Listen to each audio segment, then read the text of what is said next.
Welcome to Mobile Legends เฮ้ยมันมีอะไรดูนมคู่จากวีไมเบิลเฮ้ยเราเท่มากเฮ้ยเอาทุกคนรู้ว่าแผนวันนี้จะเป็นอะไรบ้างดูพวกหน้าสีกากไหมล่ะฮ่าฉันไม่ถึงเรื่องนั้นของนายแน่ยังทราบเป็นคนเท่ทั้งนั้นเลยด้วยมีอะไรนี่อาไคราฟาเอลแล้วก็ไลล่าฉันไม่เข้าใจเลยเธอพูดอะไรกันฉันไม่เข้าใจ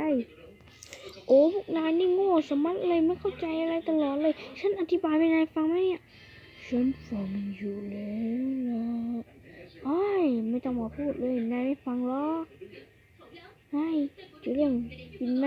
ไปได้แล้วเว้ยโง่เว้ยไปแล้วฉันโอเคฉันช้าสุดเลยเหรอเนี่ยสนใจถึงความดื้อแหละแล้วก็โง่นั่นก็นาย You have friend enemy เฮ้ยอะไรนั่นน่ะลาเซลอสถอยซะลาเซลอสถอยออกมานะไม่งั้นจะตายอย่าตามเข้าไปสิ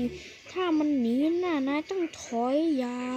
รีบร้อนเดี๋ยวเขาจะได้ฆ่าเองละเห็นมีฟินเฟนอยู่ตรงนี้ไม่มีอะไรหรอกสบายมากเลยนะใช่ไหมเฮ้ยนี่มันอะไรนะได้ยินเสียงอะไรแปลกๆไม่รู้เลยนะคาคุระไม่มีอะไรหรอกอันนี้เจ้าบุคคล